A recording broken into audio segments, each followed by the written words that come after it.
प्रिय छात्रों, मैं G.R.. Barolia, government polytechnic college Chittorgarh.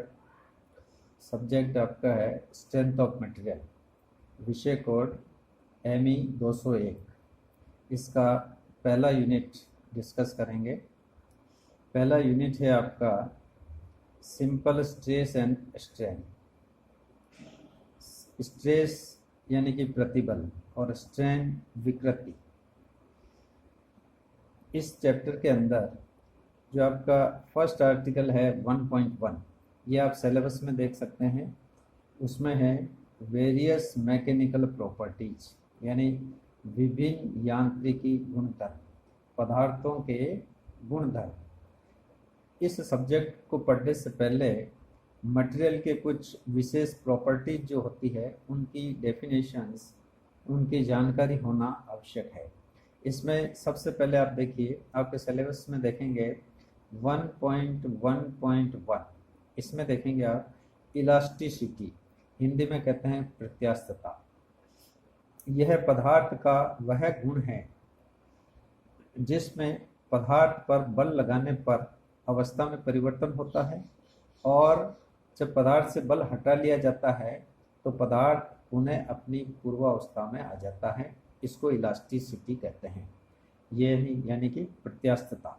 English में when force is applied on material it gets deformed and after removal of the force material get its original position. This property of material is known as the elasticity. Hindi में भी परिभाषा है, English में भी है, आप दोनों में इसको पढ़ करके याद कर सकते हैं। नेक्स्ट प्रॉपर्टी है इसकी, जो आपके सिलेबस में 1.1.2 पर लिखा हुआ है प्लास्टिसिटी, सुगढ़ता। पदार्थ का यह वह गुण है प्रत्यास्थता के बिल्कुल विपरीत होता है। पदार्थ पर बाह्य बल लगाने पर उसकी अवस्था में परिवर्तन होता है, लेकिन जब बल हटा लिया जाता है तो पूर्वावस्था में नहीं आता है पदार्थ। तो इस तरह का पदार्थ में जो गुण होता है जो पूर्वावस्था में आने से रोकता है, इसको सुगढ़ता या प्लास्टिसिटी कहते हैं।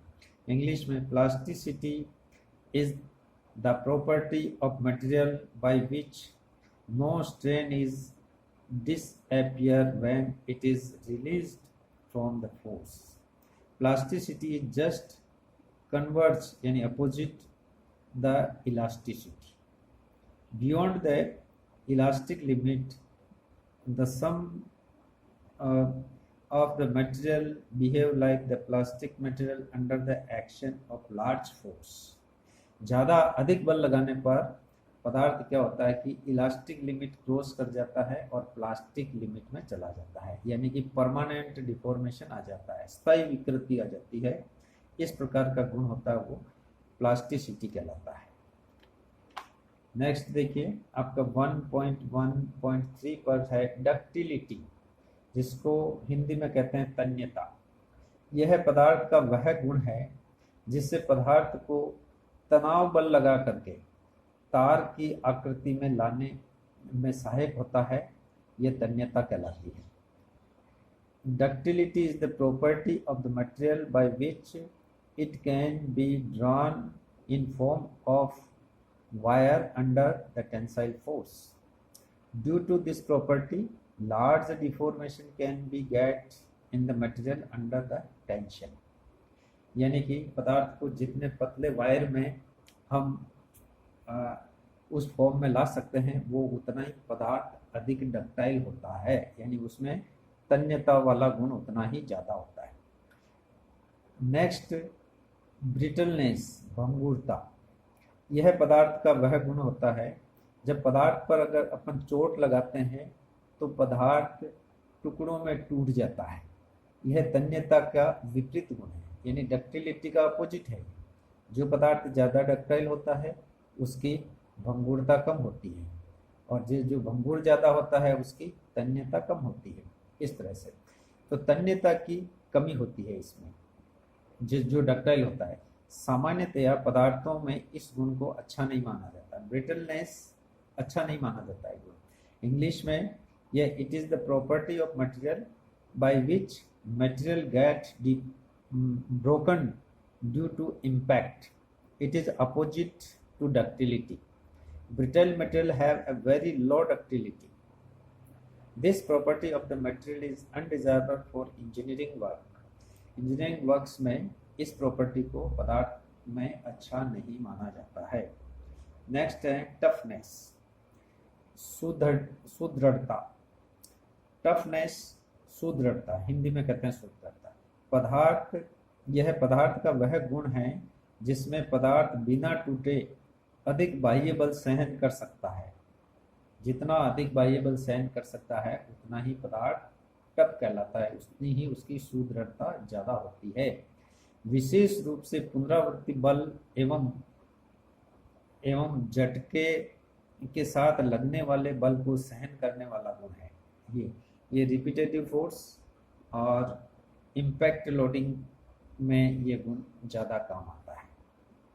इंग्लिश में इसको डेफिनेशन इस तरह से डिफाइन करेंगे, it is the property of material by which the material absorb more load without failure, अधिक से अधिक लोड लेगा बिना फेल हुए। This property is very desirable in case of the cyclic loading and shock loading. Cyclic loading और shock loading के लिए ये प्रॉपर्टी अच्छी मानी जाती है। नेक्स्ट प्रॉपर्टी है आपके हार्डनेस। देखिए हार्डनेस, जिसको कठोरता हिंदी में कहते हैं कठोरता, यह पदार्थ की सतह का गुण होता है। जो पदार्थ की सतह पर बल लगाने पर सतह में चुभाव को सहन करने या घिसाव का विरोध करता है। चुभाव वह सतह के घिसाव का विरोध करता है, यानी कि सतह पर चुभाव का प्रतिरोध करता है और उस सतह को घिसने से भी रोकता है। ये वाली प्रॉपर्टी जो है हार्डनेस कहलाती है। इंग्लिश में इसको डिफाइन करेंगे अपन, it is the property of material by which it resist to indentation. चुभाव, इंडेंटेशन का मतलब होता है चुभाव, अंदर पेनेट्रेट कर जाना, अंदर प्रवेश कर जाना।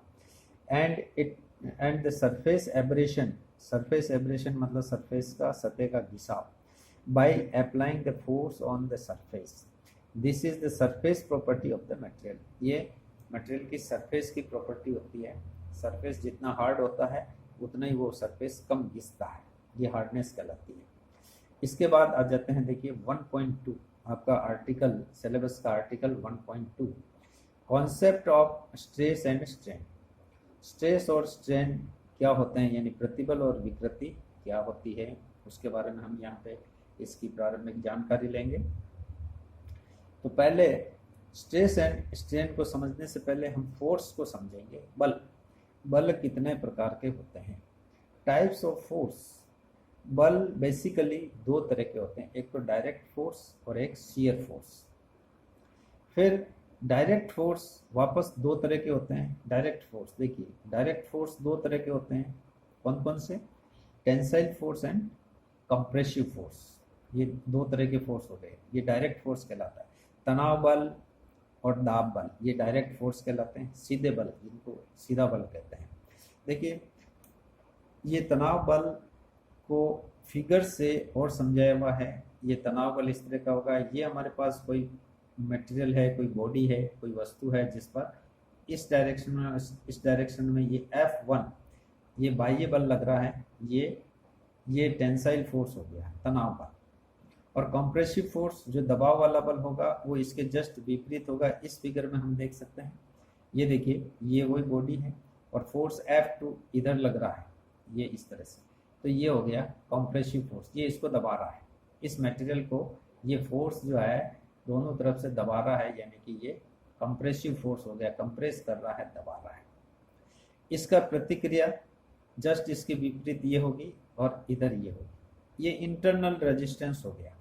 अंदर से जो रेजिस्टेंस प्रोड्यूस हो रहा है ये तो बाह्य बल है, और ये क्रिया प्रतिक्रिया के अनुसार ये इंटरनल रेजिस्टेंस इसके बिल्कुल विपरीत होगा। इसमें भी इस तरह से होगा, टेंसाइल फोर्स है तो क्रिया प्रतिक्रिया के हिसाब से इंटरनल रेजिस्टेंस इधर होगा, इस बिल्कुल इसके अपोजिट डायरेक्शन। ये देखिए, तो ये टेंसाइल फोर्स को दिखाने का तरीका है और ये कंप्रेसिव फोर्स को दिखाने का तरीका है।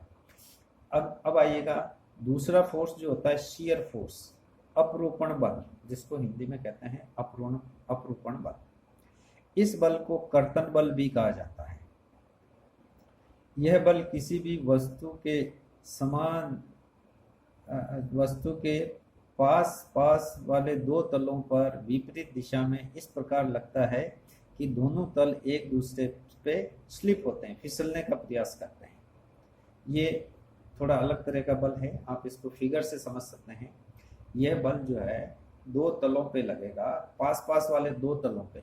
किस तरह से, जैसे ये देखिए, एक तल ये है और दूसरा तल बिल्कुल इसके पास वाला है। बॉडी, आधी बॉडी ऊपर है, आधी ये नीचे है।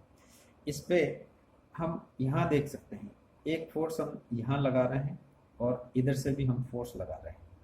तो ये इस तरह का जो फोर्स लग रहा है ये इक्वल एंड अपोजिट है, एक ही फोर्स माना जाएगा। ये फोर्स इस तरह से लग रहा है, दोनों बिल्कुल एक ही लाइन में नहीं है, थोड़े से ऊपर नीचे है। तो इस तरह से जब फोर्स लगता है तो ये बॉडी क्या होगी कि ये पोर्शन स्लिप होके उधर निकलेगा और ये वाला पोर्शन स्लिप होके इधर निकलेगा। तो इस तरह की सिचुएशन जहाँ बनती है और ऐसा जहाँ फोर्स लगता है वो शियर फोर्स कहलाता है, यानी कि अपरूपण बल। इसमें ये टेंसाइल फोर्स और दाब बल कंप्रेसिव फोर्स से थोड़ा अलग तरह का होता है। ये देखिए, ये इस तरह से होता है। तो यहाँ पर हमने दो तरह के फोर्स पढ़े, या यूँ कह सकते हैं कि दो तरह के, उसमें डायरेक्ट फोर्स दो तरह के होते हैं वापस, तो तीन तरह के फोर्स हो गए। टेंसाइल फोर्स और कंप्रेसिव फोर्स ये दोनों ही डायरेक्ट फोर्स हैं, और शियर फोर्स जो ये हमने पढ़ा है। इसके बाद में नेक्स्ट देखिए स्ट्रेस। अब हम स्ट्रेस को समझेंगे। स्ट्रेस क्या होता है, प्रतिबल क्या होता है। स्ट्रेस होता है एकांक क्षेत्रफल पर लगने वाला बल। ये इसको परिभाषित इस तरह से भी करते हैं, इकाई क्षेत्रफल जितना फोर्स लगता है वो स्ट्रेस कहलाता है। पदार्थ पर बाह्य बल लगाने पर पदार्थ में उस बल को सहन करने या उसका विरोध करने की शक्ति उत्पन्न हो जाती है, उसे प्रतिबल कहते हैं।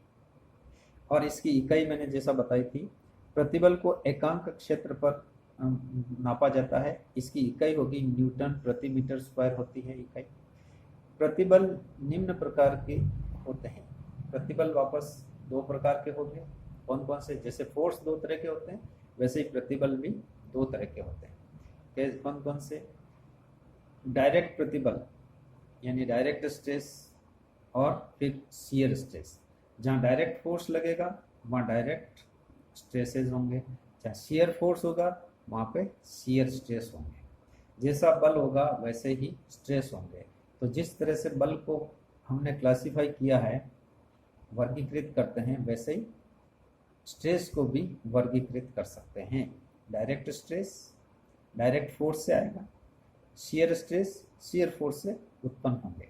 अब डायरेक्ट स्ट्रेस वापस दो तरह के होंगे, तनाव प्रतिबल यानी tensile stress and compressive stress. Tensile stress tensile force से आएंगे, कॉम्प्रेसिव स्ट्रेस कॉम्प्रेसिव फोर्स से आएंगे। तो जैसे बल को हमने क्लासिफिकेशन किया था उसी तरह से ये क्लासिफिकेशन आपका इसका स्ट्रेस का भी इस तरह से हो जाएगा।